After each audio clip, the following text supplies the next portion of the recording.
Sa nakita nyo nga pala ay meron tayong manok. So type parts yung manok natin at meron tayong dalawang pakpak. Inagaya ko pala yung manok sa maliliit na parte lang at eto nga yung sitaw, hiniwa ko naman ng ganyan lang kalalaki. Syempre maghihiwa din tayo ng ating mga gagamitin sangkap kagaya ng bell pepper. Masarap at masustansya din kasi ang bell pepper, kaya nga lagi tayo naglalagay ng ganito tuwing magluluto tayo ng mga disarsa. O kahit nga hindi disarsa ay naglalagay din tayo niyan. Tapos maghiwa din pala tayo dito ng sibuyas sa pula at kalahating puso ng bawang ang aking ginagayat. Nahiwa ko na lahat ng sangkap at mag-start na tayo dito sa ating pagluluto. Papakulo lang ako ng konting tubig na may asin, tapos nga ilalagay natin itong ating mga sitaw. Iba-blanch lang natin ito.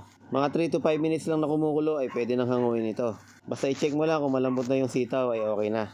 At para nga mapanatili natin ang kulay ng ating sitaw na kulay green, ang gagawin natin dyan ay ilulublob natin yan sa ice bath.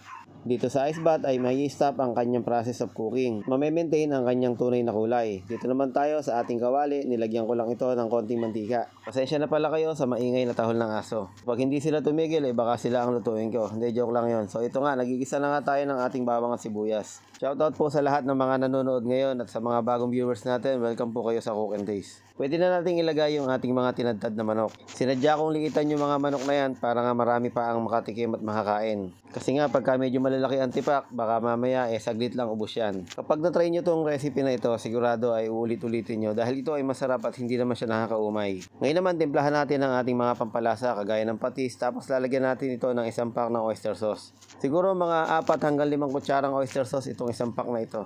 Lagyan natin ng mga kalahati ng kutsarita ng ating paminta at mga 4 na kutsarang toyo. Bali yung toyo na yan ay parang magpapakulay lang dito sa ating niluluto. So halu-haluin muna natin ito tapos isasangkot siya natin ito. So siguro mga 5 to 8 minutes nating isasangkot siya. Patatalabin o pakakapitin muna natin yung ating mga ingredients dito sa ating mga manok. Para naman bumalanse yung lasa, naglagay lang din ako ng 1 kutsarang asukal. Para nga lahat ng sobra dito sa ating lasa ay mawala dahil nga sa asukal.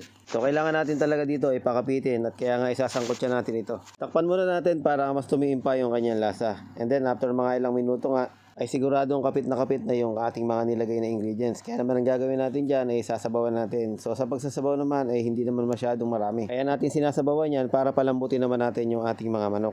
Pinakuluan ko lang ito ng mga 15 to 20 minutes. At ngayong malambot na nga, inilagay ko na nga sa ibabaw yung ating mga bell pepper. Diretso lang tayo sa pagluluto at hindi na masyadong malakas yung apoy. So ngayon naman, gagawin natin, ilalagay na nga natin yung mga sitaw. So nakita nyo, yung ating sitaw ay green na green pa rin. So kainaman sa recipe na ito, buhay na buhay yung kanyang mga kulay. Para ka na rin nag-serve sa restaurant pag ganyan ang itsura ng pagkakaluto mo.